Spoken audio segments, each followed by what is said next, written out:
Good evening, ladies and gentlemen, and welcome back to the Rush Hour Sports Network. It is yours truly, Jay Smooth, and joining me as always every week is B Money. B Money, what's going on, sir?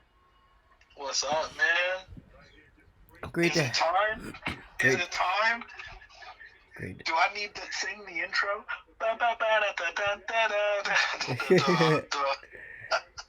Oh man, it is officially time, man. We have transitioned into full NBA coverage, considering the NFL is now at the schedule release slash rookie mini camp phase where nothing goes on.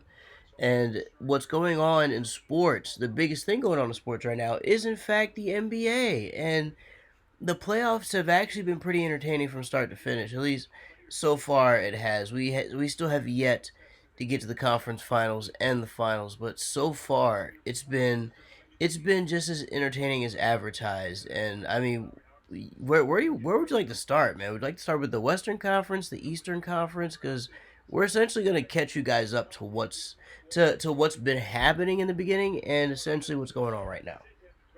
I'll start with the East, man.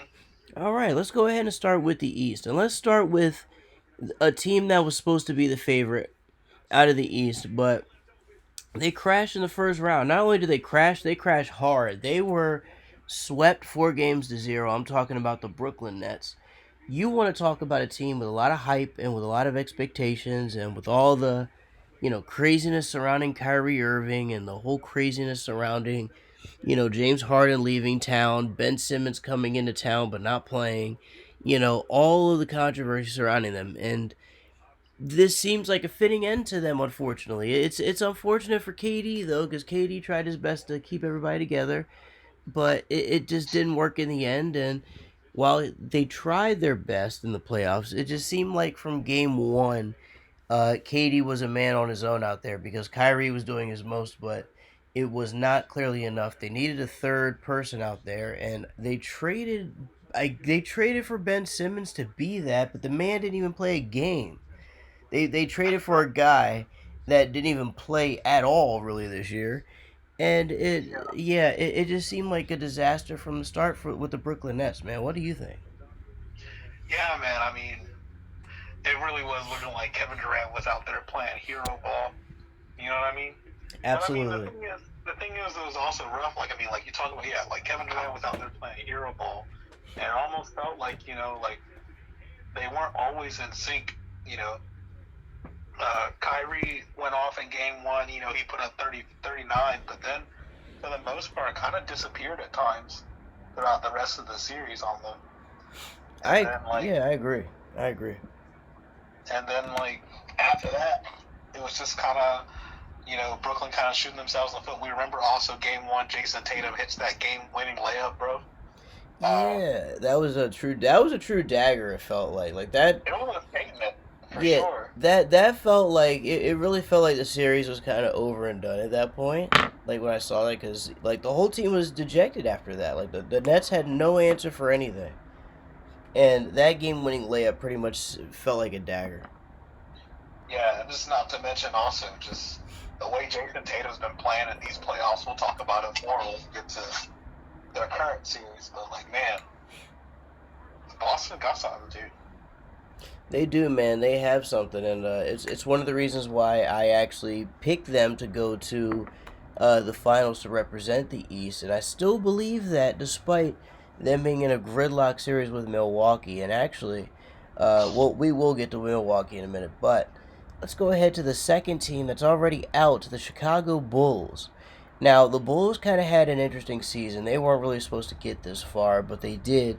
They had a young team, but a team that still needs a lot of development there. And by the way, it seems as if Ball is a good fit on that squad. The best player on the Bulls, really, since Michael Jordan, which sounds crazy, but it's true.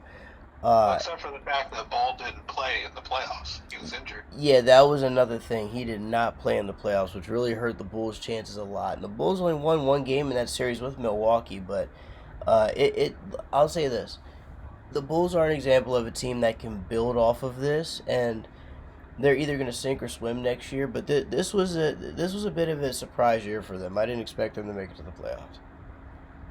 Yeah, I mean, but I mean, you look at this team. they were able to like get some veterans together to make something happen.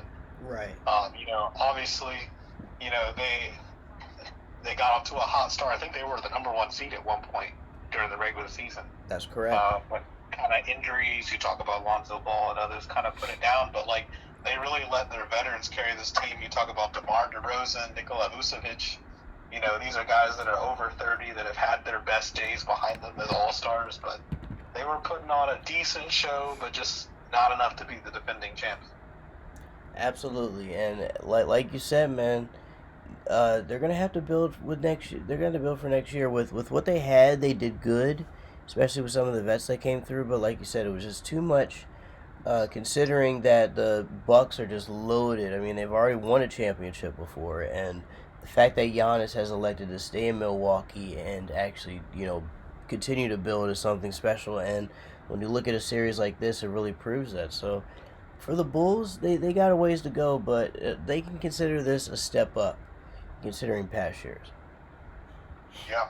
And then a next team that is out, man. Oh, you want to talk about a team that has fallen hard? Toronto, bro. I mean, not that long ago, we were talking about a team that, was, had won a championship, and we already knew what Kawhi Leonard was all about, but you had the pieces around him that looked like they were good enough to at least make some noise, even after he had left, but it really seems as if when he left, that whole team spirit left too, because boy, they got kicked in the teeth by the Sixers, huh?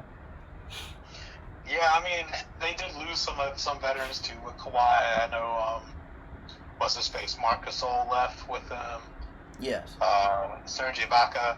So like at this point, Toronto's just a young team, and yeah, they still got some of that nucleus with Pascal Siakam and Fred VanVleet, but like without Kawhi, they don't have the star power to compete anymore. It's true. They Really? just, yeah, man.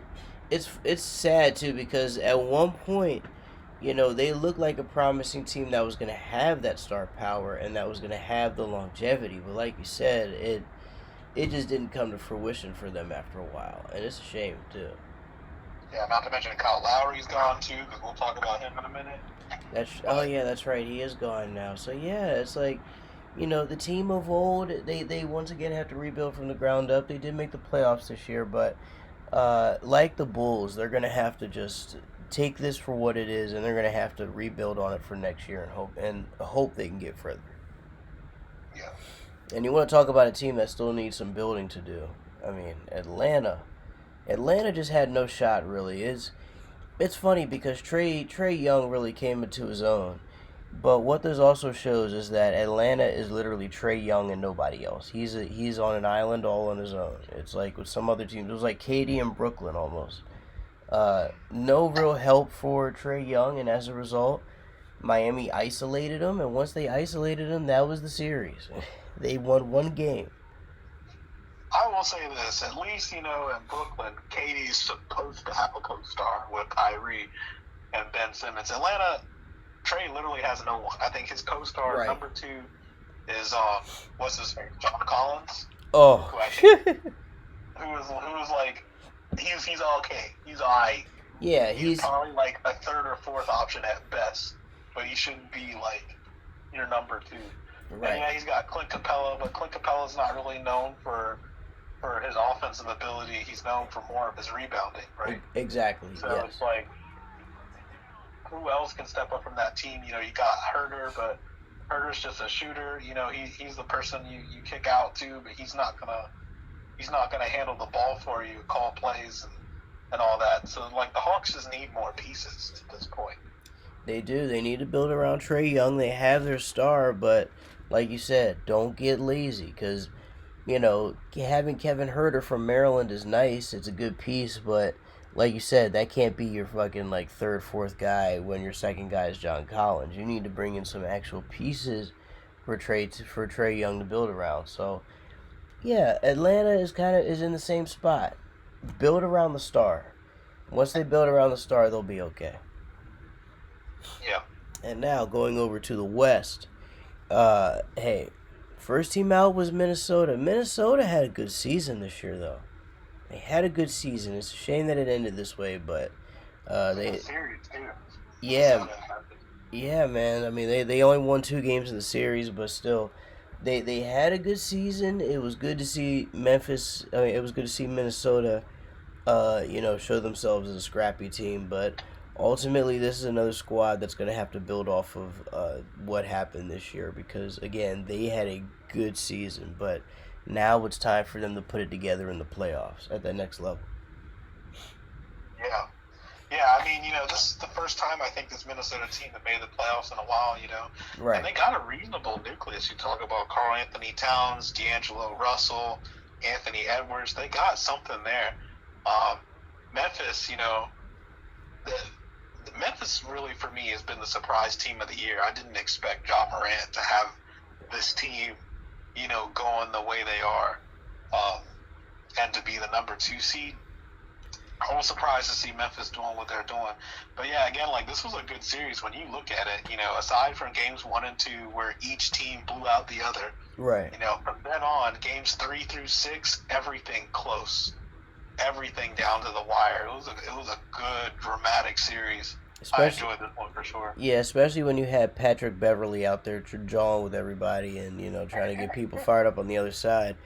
It's crazy too because Pat Bev did one hell of a job of keeping the Clippers out of the playoffs, but I think that was kind of his mission because once that happened, it seemed like That was Beverly. their dog, yeah. Yeah, that was mission accomplished for Beverly. He just wanted revenge for the season. So in a way, this kind of a win for him, even though they didn't get past the first round. But still, this Minnesota team was entertaining, bro. I want to see where this nucleus goes next season. I want to see what they do in the draft as well because there's actually some good prospects in the draft, some good shooters, and some decent sized cats that can come in and make an impact early. So I want to see what Minnesota's going to do, especially in the draft. That's going to be what I watch for them this offseason.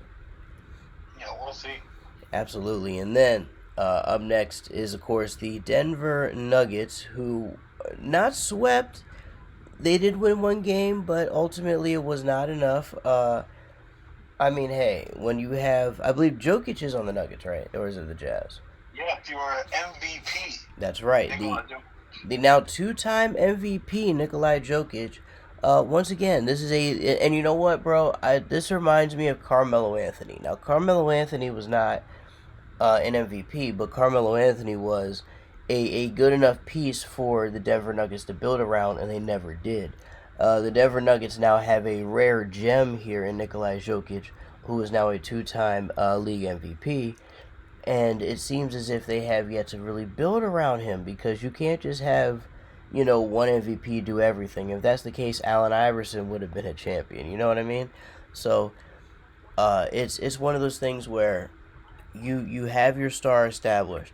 Now it's time to get the actual pieces around him because it's the same thing with Trey Young, same thing with KD. You have these teams with a star player, but if they have no complementary pieces that are good enough to help, keep the ship steady, then it's gonna crash and burn. And that's just My only thing about this one, the Denver, um, for me, I think they have the pieces there. Is this to me? It's more of an opposite point of view where, you know, Jokic, he's got Jamal Murray and some others, but the biggest problem to me, the biggest difference with this Denver team, to me, was just impressive that they even made the playoffs in the first place. That's why Jokic wins MVP because right. Jamal Murray missed the entire season. Jamal Murray, to me, is Well, that's what I one of mean. your next big up and coming stars, and he was injured back at the beginning of the season, and that basically did them in. Jamal Murray, I think him and Nikola Jokic are going to be a 1-2 punch for a long time. They're going to be a really, really good pair too. And that's the But we just thing. haven't been able to see that come to fruition this year. Yeah, they're a good pair, and they're also going to need some more pieces because while that's a good pairing, they're going to need some complementary pieces to help steer the ship. Because, like you said, once Crawford went down, that was their season. And usually in that situation, you don't want that, especially when you have a now 2-time MVP on the squad. Again, when they get Crawford back, they're going to be a good Right. team. Yeah, they're going to be a great team. But I want to see what third piece they can find because they need somebody. They need somebody because they can't just have those two. Even though those two are gonna win a lot of games. I know the third piece that they're banking on is Michael Porter because they already gave him the money. Yeah, but he was that's also injured this year. yeah. So I was about to say that he could possibly be that. We have to see it though, like you said, we have to see it. But yeah, man, if they can find themselves a solid three, and if Porter ends up being it, then they got something. But yeah, if they get that third piece in there with Crawford and with Jokic, then they can actually have a decent squad. So it's going to be interesting yeah. to see what Denver's going to do. And by the way, they were the sixth seed, so they're probably gonna pick at least somewhere decent in the draft. Let's see. Let's go up to Utah and Dallas. Now, I'm gonna be honest with you. Other than Donovan Mitchell, I don't know too much about Utah. I will say, it appears as if Donovan Mitchell is always sad whenever I see him playing in situations like this because he's such a talented player. But who does he have with him is the question.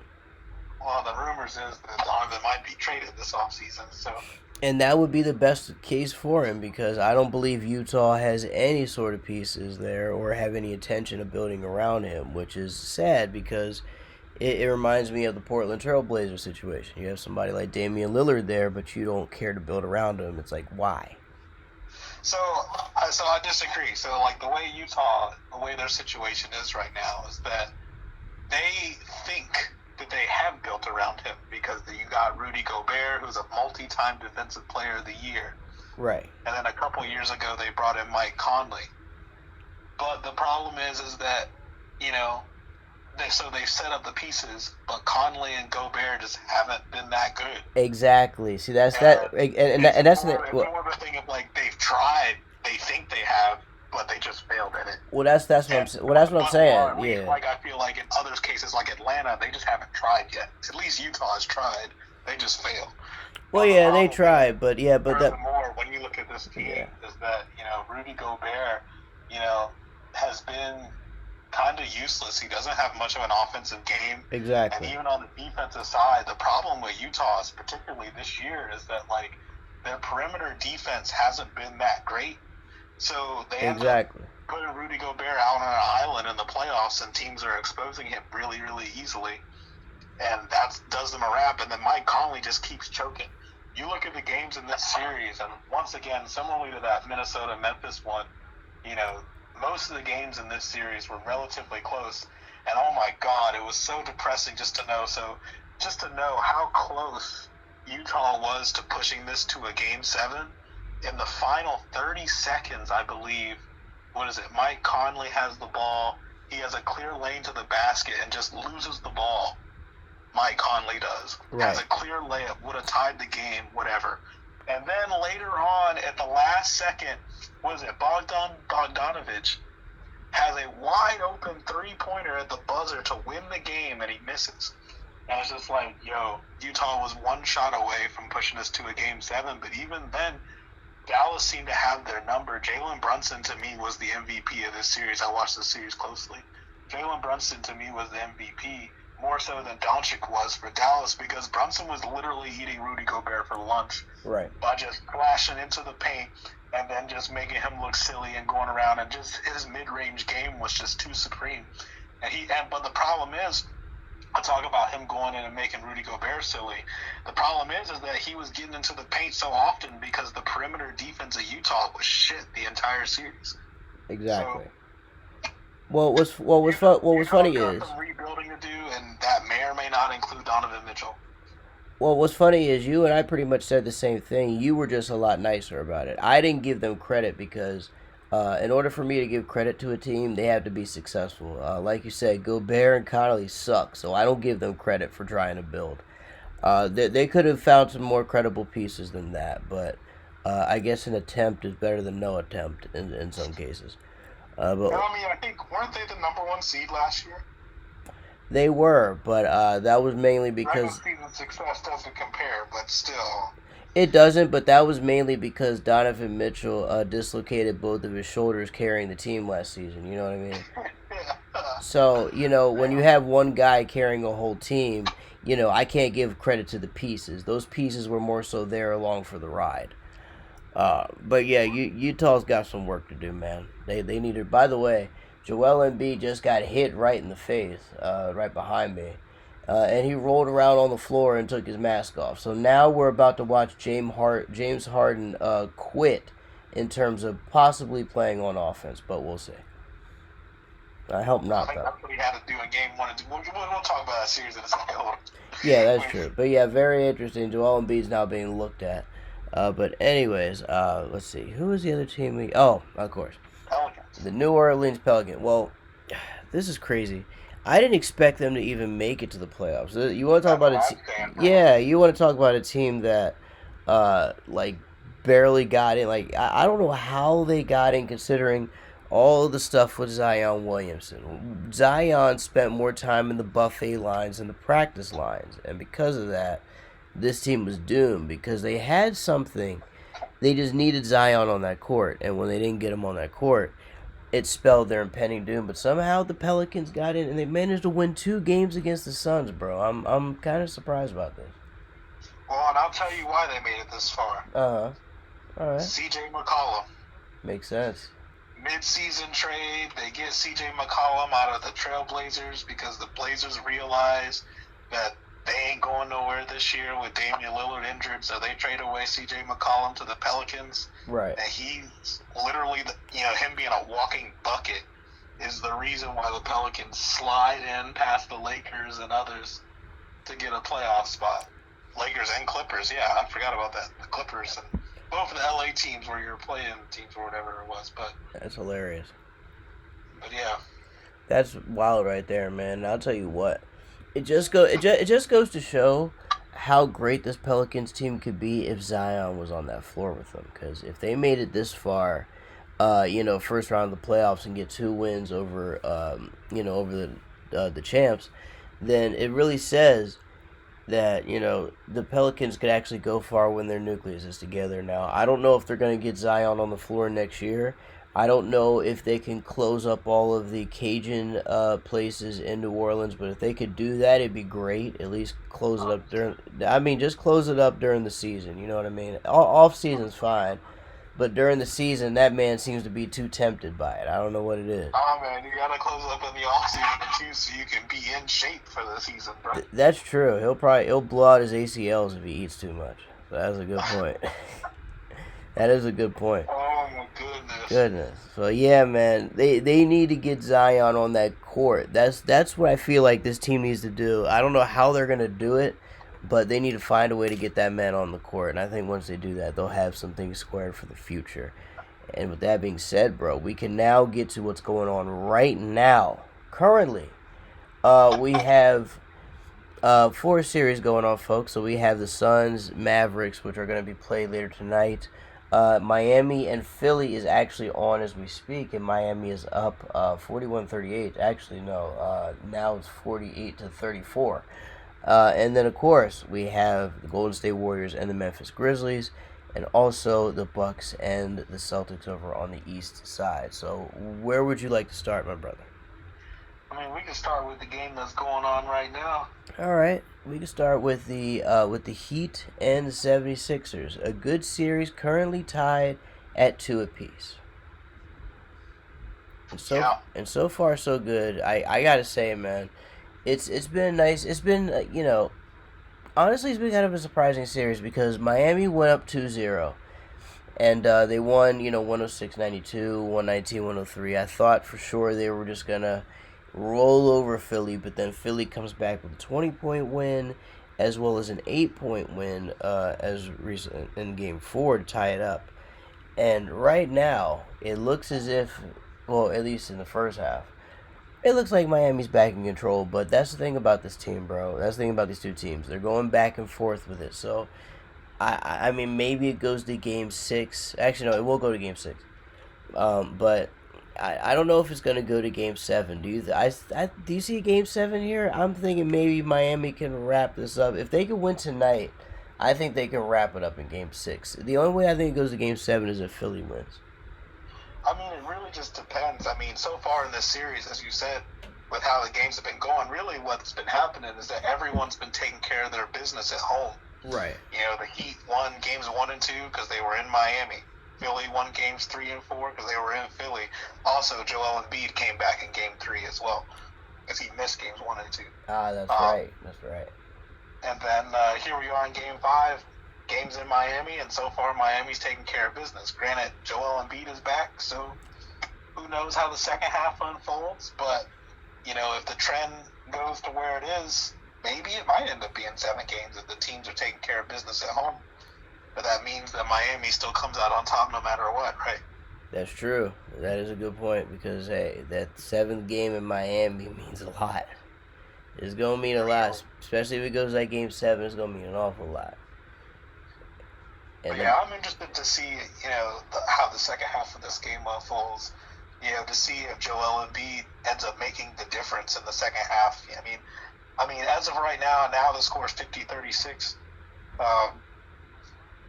So it's a 2-possession game, but there's still so much ball game left, and we've seen, some pretty big comebacks in this playoff so far.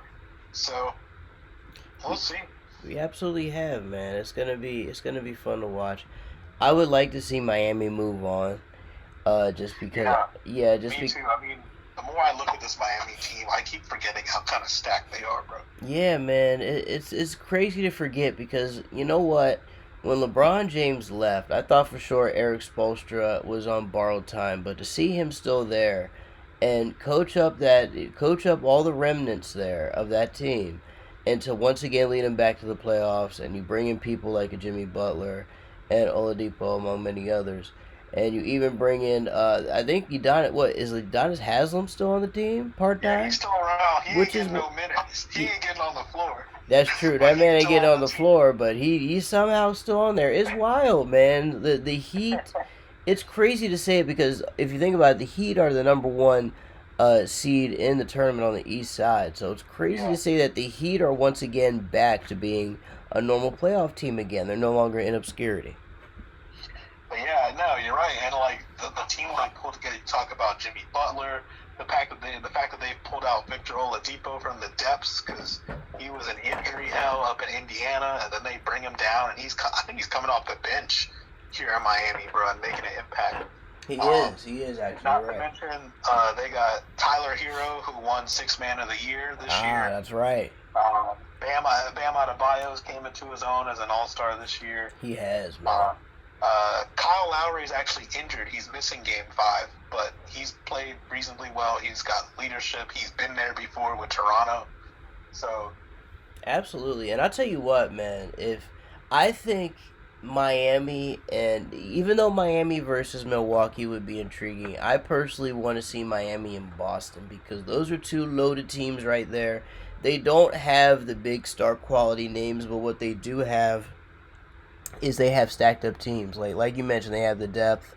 They have teams that know how to work together. They know how to put up points. They know how to play both sides of the ball.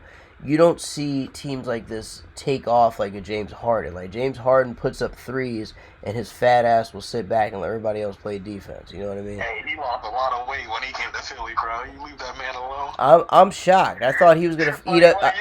Y'all remember the pictures when they came out about how fat he was in Brooklyn, and then like within 2 weeks of in Philly, he lost like 20 pounds because he actually tried. I'm about to say I'm shocked, He actually man. liked being there. He actually liked being there. It shocked me. It really shocked me. So I gotta give him that. But I tell you what, man, it's gonna be very interesting to see what happens in this Miami Philly series. I'm keeping my eye all the way on it. And speaking of, Yeah, I mean, I'll give Philly their due too. We talk about James Harden, right. Joel Embiid. They also got that vet Danny Green. Oh, yes, knocking sir. down threes That's right. in the corner. They also got what's his face, Maxey. Yeah, Who's been playing well this playoffs. Young guy.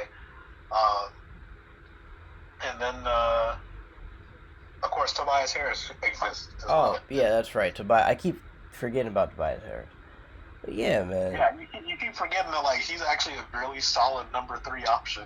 He is. But he just needs to come up clutch a little bit more often than he does. Absolutely. And once he does that, he'll certainly be one of those players that's talked about a lot more. That's for damn sure. But yeah, man. I definitely like this Philly team better now than I did with Ben Simmons. Yes. And by the way, Ben Simmons is stealing so much money in the league. It's crazy. That man is stealing so much money from 2 teams, mind you. And Brooklyn, brought him in with the idea that he would play, and my first thought is he is not going to play, and I'm sure I wasn't the only one thinking that. But it's just like, why would you bring that guy in? And there he is, just sitting on the sideline of the street clothes doing nothing. Goodness, Ben Simmons. But man, hey, speaking of a series that's going to be rather interesting, again, we out west later on tonight. The number one overall seed in the West, the Suns, are going up against the number four seed in the Mavs. This has been an interesting series for a number of reasons, whether it's crazy fans, whether it's both teams just going back and forth in terms of putting up crazy performances. Now, this is another series this is a lot like the Heat and the Sixers, where the Suns won the first two games, the Mavericks took the second two games. We got Game 5 in Phoenix, Game 6 in Dallas, and then if there's a Game 7, it's going to Phoenix. And I gotta say, not only is this is an even series, but it's been a fun series. It's good that Devin Booker is in here as well, because if Devin Booker did not come back from that little sprain he had in his leg, Phoenix would have been in trouble. Yeah. Absolutely. Also a reason why the Pelicans were able to take a couple of games. Absolutely. And hey, I gotta say, man, I think this is good. I think it's funny. I think this is gonna be probably the best series out in the West. I don't hate the Grizzlies and the Warriors, but we're actually gonna talk in a second why that series is pretty much done with. But this is clearly the series to watch in the West. No clue as to who's gonna take it, but like you said in the first series, this is all about taking two teams that can take care of business at home. And tonight, Game 5 is going to be crucial, because now Phoenix is going to be at home, and they just dropped two in a row. So can they go home and take care of business, or is this about to be the third straight win for Dallas and possibly a dagger for Dallas in this series? What do you think? I think Phoenix has this one. For me, I think this series, it may be tied, but I think Phoenix is going to take care of business tonight in Game 5, and I'd actually be more willing to put my money on them to close it out in Game 6 than I would on Miami closing out Philly in Game 6. And my main reason for just saying that is just because of the fact that, this is the first time this Dallas team has been in the playoffs, and, they were able to get by. They were able to exploit a Utah Jazz team that's not that good. And because Dallas is decent and Luka Doncic is doing his thing, Doncic, by the way, averaging 33 points in this series. He's doing his thing. 13 points, 9 rebounds, 8 assists in this series. He's doing his thing. Absolutely. But I just feel like Phoenix, they have that experience. This is a team that was in the NBA Finals a year ago. They're hungry to get back there. I think Phoenix is going to take care of business. I think so too, man. I have the Phoenix Suns winning this as well. I like the Mavericks, but it just feels like the Suns are hungry to get back there, considering considering what happened before. They want to go back again, and the fact that, and honestly, this is not talked about enough. The fact that Chris Paul went to Phoenix and built up a championship team like this, like joined a bunch of young guys to win a title, says a lot. Literally, Phoenix was like a bottom-feeding team, and as soon as Chris Paul gets there, they're all of a sudden a contender. Yeah. In the NBA Finals, it's wild. Yeah, like all of a sudden Chris Paul is the guy. Chris Paul, like he's all of a sudden he's the leader, and he's led them right to a championship. And it's like you said, it's almost insanity how he's the one difference maker. They brought him in, and suddenly, boom, Suns are no longer a bottom-feeding organization. Yeah, and he's the reason why, even though they lost Devin Booker for a couple of games against New Orleans, they still close out the series in 6. Because I think in Game 6, wasn't Chris Paul didn't he shoot 14 of 14 from the field? Was perfect from the field or something like that in the closeout game? Yes, that's correct. He was perfect from the field that night. Yeah, man, it was. That's leading your team. You going in closing out, bro. Exactly. That is 100% being a team leader. I can't wait to see what the rest of the series is going to be like. Tonight's Game 5 is certainly going to be one I hope everybody keeps their eye on. And that being said, let's go to a series that, let's be honest, I think it might be over. The Warriors and the Grizzlies. Now, I don't know if you saw the news, but John Morant is going to be out for the rest of the series due to a bone bruise in his knee. Apparently, that was from the knee grab. And as a result, he's done for the rest of the series. Memphis has already, they've only won one game. They lost the first game. They lost game one, they won game two, and then Golden State took game three and game four. Game five is tomorrow, and I mean, it feels like they're gonna win it tomorrow. What do you think? I feel like they close it out. They're on the road, though. I should mention that. Yeah, they're on the road, but I do worry about Memphis without Ja. He's been everything for this franchise. You look at him in the 4 games that he did play, he averaged 38 points. Holy shit. Right. Ja Morant, dude. That's what I'm saying, man. He's their team, and now that they don't have him on the floor, that pretty much ends everything. He's pretty much doubtful for the rest of the playoffs. He's officially listed as doubtful, but other outlets have listed him as out. And it appears as if he's going to be done. If that's the case, you may as well stick a fork in the Grizzlies for this year. The Warriors will likely move on. However, the Warriors are going to be moving on to quite an enemy in the Phoenix Suns or potentially the Dallas Mavericks. Both teams have the potential to make it an interesting series. But it certainly feels like Golden State is going to be advancing. But speaking of a series that is just like the other two series at the top, I'd say the most intriguing series in the East, other than, well, I mean, Miami and Philly is okay, but this one's really intriguing, though. I kind of like this one.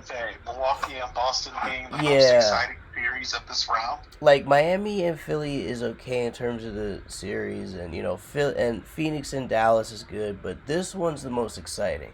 Milwaukee and Boston, because, and I had mentioned this before to you, and actually I said it before here on on our preview of this. I still feel that Boston is probably going to represent the East in the finals because I feel as if that team is well put together. It's crazy because they have really good players. They're obviously not carrying the big names, but they have a good enough team to where they can take a lot of teams out and they can frustrate a lot of the better teams. And right now, they're not making life easy for Giannis and the Bucks. I mean, you're onto something, man. They were the only team to sweep somebody in the first round, and to do it, they did Brooklyn like that, which 4-0.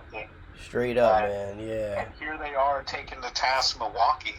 And I think what's also interesting and exciting about this series is that unlike the other two series that we talked about that are tied 2-2, where all the home teams took care of business, in this one, they've been splitting both. So, yeah, like, first game went to the Bucks, second game the Celtics, third game the Bucks, fourth game the Celtics, and each team has won a game at home, each team has won a game on the road. So like you said, it's literally down the middle.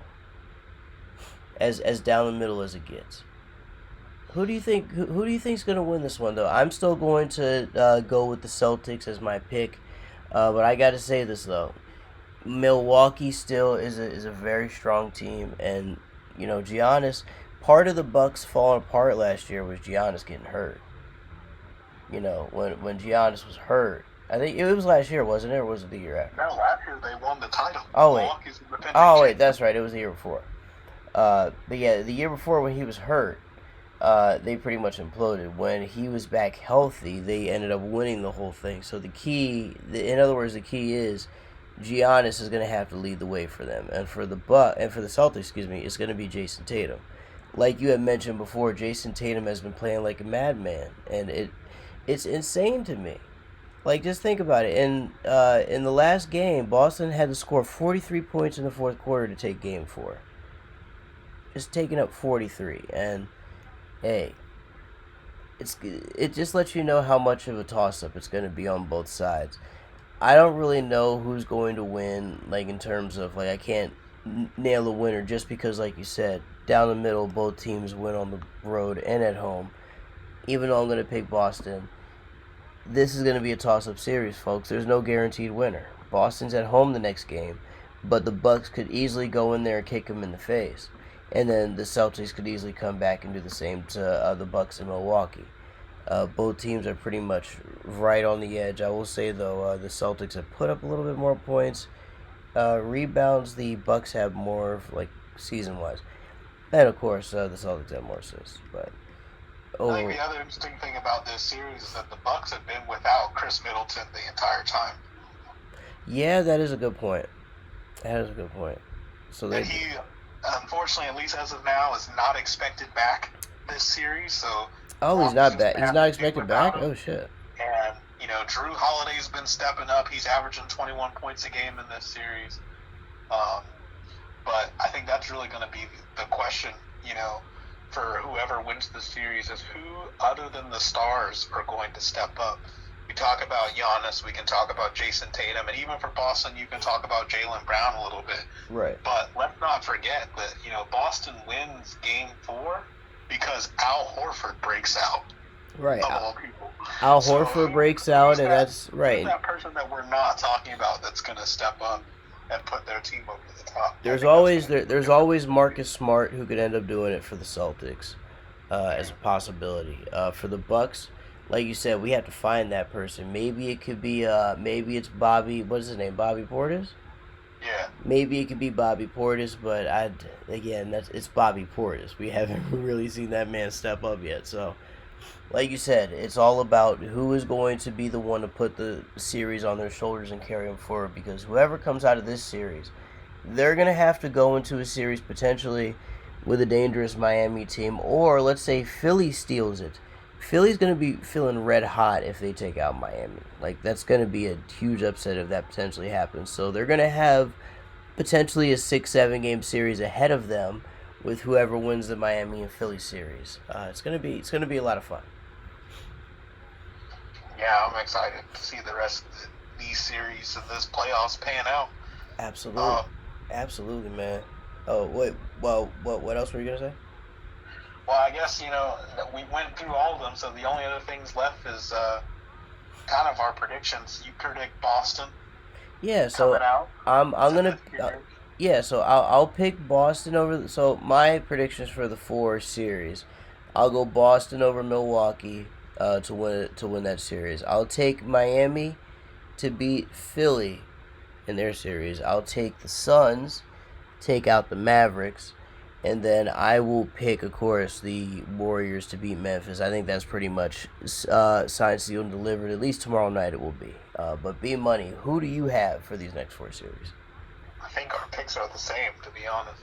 Oh man, so we're looking at a Boston Miami Eastern Conference final and a Phoenix and Golden State Western Conference final. Which, by the way, those 2 series alone is like just it's golden TV right there. That's as good as playoff basketball gets, to be honest, because that's literally 4 of the best teams in the league right now that are going at it.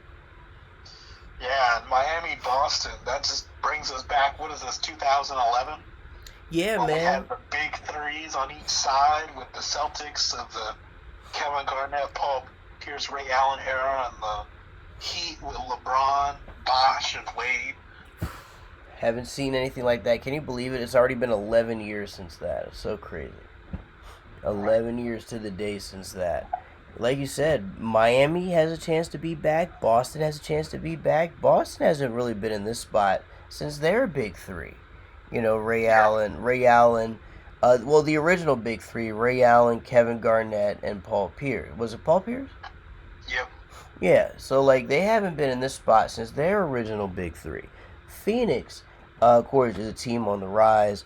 The Mavericks. They were here last year. That's true. They were here last year, man. It's, again, Chris Paul jumping aboard a team of young guys and just taking off and running. Dallas, always that team in the mix, always been in the playoffs, first round, second round. Golden State, of course, is Golden State. And then you have the rise of Memphis with John Morant. Something that they're probably going to build off of for next season. But I got to say, man, the NBA playoffs are going to be a lot more exciting. And by the way, the Suns game, I believe, is about to start. Well, actually, no, it's starting in 2 hours. But the best part about these playoffs is that we get these games like without any real break. You know what I mean? We're getting them kind of back to back to back, and that's the cool part about the playoffs. Now it's going to slow down a bit when we get to the conference finals, but at least you know with the conference finals games, every game's going to be worth sitting down to watch. So it's going to be nothing but fun, man. But hey, anything you want to close out with before we get out of here? Because it's actually a short show. Yeah, it was a short show. But I was going to add, also, as far as story arcs go, even Golden State's got something because they've been dealing with injuries for the last, 3 or 4 years. They haven't been in the playoffs since they lost to Toronto in the finals about 3 years ago. Hey, you know what? I have a question for you about Golden State. How long do you think they can keep that squad together? And by squad, you know who I mean. I mean like basically their core. You know, the Curry, Green, Thompson. You know the core people that brought Golden State to its prominence. How long do you think the organization can keep them? I think the changing of the guard is coming really, really soon. Yeah, it feels that way, doesn't it? When you look at all three of them, Klay Thompson's 32. Yeah. He's coming off of a bunch of major injuries. Oh yeah. Draymond Green is 32 as well, and he'll come up with some decent plays. He had that game-winning block in Game 4 the other night. Right. But getting up there, I think his age in particular is showing more than others. And then Steph is 34. Which is crazy, man. It's crazy to think he's already 34, but yeah. And I think furthermore, I was looking at going into next season, all three of them, it's going to be really tough to justify all three of them staying on the contract that they currently are because all three of them are on huge, big money contracts. And I think someone might be gone or they're all going to have to restructure their contracts or something because I think some other pieces, players like Jordan Poole, who's been coming on and been a big part of their playoff run this year, and some other pieces that they have. Andrew Wiggins had a career year this year for them. That they got to pay those other people, even though if I talk about Andrew Wiggins, I don't think he's going to be back next year. Right. But yeah, they're going to need to move some money around to have a competitive team next year, and yeah, so I don't think this nucleus is going to last very long. I agree, man. They've had their day. Yeah, that's exactly how I feel, bro. They have certainly had their day. They have built up to be like one of the better dynasties in basketball that we haven't seen in a long time, and as a result, this could be the last dance for them. It really, you know what? It very well could be and it's interesting that it's not talked about enough. It seems as if the media thinks these guys are going to be around forever because no one's really talking about the fact that like you said, the changing of the guard is creeping up soon on Golden State. They don't have a lot of time left. They need, in other words, they need one last championship, just one more. Yeah, and let's not forget, even Steph had some injury troubles this year. As a matter of fact, if you've been watching, Steph's been coming off the bench in the playoffs. Jordan Poole's been starting at point. They've had Steph coming off the bench. So that doesn't tell you. That is a very good point. Signs, I don't know what does. That's a good point, man. The fact that Steph Curry, of all people, now has to have some. The franchise is coming off the bench. Exactly, coming off the bench just to limit him and keep the pain down and the injury. It really does say a lot. But yeah, man, it's gonna be that's what's interesting about the league too. I want to see how Golden State's gonna be able to build past the big three, past the dynasty, because you know how it is with dynasties. They rule for a while, then they crumble, and then you'll have one or two that slowly rise up over time. Then you have some that never come back again. Kind of like the Cleveland Cavaliers. Well, the Cavaliers didn't count; they just had one championship. I'd say with some other team, the Lakers dynasty was big at one point, and then we've kind of seen what's happened to them over the years. Well, I think in general, what's interesting, you talk about the league as a whole, that we're getting to a point that a generation is coming to an end, the generation of stars that included players like Steph. We talked about Kevin Durant earlier. Um, James Harden, we talked about him earlier. Of course, LeBron James, Chris Paul. Right. That whole generation of stars are now moving to their mid-30s. There's not going to be many years left for that crew. Klay Thompson's in that crew too. Damian Lillard's kind of starting to get into that crew as well. He turns 32 next month, or no, in July. So oh man, yeah, that generation of stars is on their way out, and we got a new generation coming in led by John Morant. So absolutely, it's going to be a lot of fun to see all of these to see the next generation come in and start to build their own way in the NBA. And bro, this pretty much wraps up our first week of NBA coverage. Now, folks, we're gonna continue this on next week. We're gonna, of course, update you guys on what's happening in all four series that are currently going on right now, and then, of course, we're gonna cover it all the way through the finals. Any major news that happens in the NFL, we'll let you know. As of today, it's a bunch of small stuff and nothing nobody's really talking about. No major news to report or major moves. But if those things do happen, we will let you know. I do know that rookies have started to report from minicamp, so we're in that phase now. And the NFL schedule is being released, I believe, 48 hours from now. So that will be out. However, it won't really be fun to look at that till after training camp. That way we can see who survives and who doesn't. You know what I mean? yeah, I was about to say, I think we'll be talking about that closer to the season. Exactly. But for a lot of people out there but yeah, just for anybody who wants to take an early look at the schedules, those will be available 2 days from now. But yes, folks, this wraps up our coverage. Is there anything you want to send us out on before we eject for the week? Nah, man, I'm just excited to watch some more basketball. I am too, man. And right now, the Miami Heat are putting it on the Sixers. And folks, I hope you all are checking out the games. Phoenix and Dallas is playing right after Philly and Miami. So certainly check that one out. And then of course tomorrow. Actually, wait. Are they playing tonight or is it Memphis tonight? Oh no, I was right. It is Right. Phoenix and Dallas. Yeah. And then tomorrow, of course, is Golden State, Memphis, and then Milwaukee, Boston. So, folks, thank you all so much for tuning in. For Beam Money, this is your boy Jay Smooth. We are going to check in with you guys next week. Enjoy all of the games. There's going to be games on for the rest of the week. There's going to be games on this weekend. There's just going to be nonstop basketball all summer long. Can't wait to bring you guys all the coverage. Folks, be good to yourselves. Have fun with life. And remember to always stay tuned to Rush Hour because we got your hookup with everything sports. Till then, folks, we gone.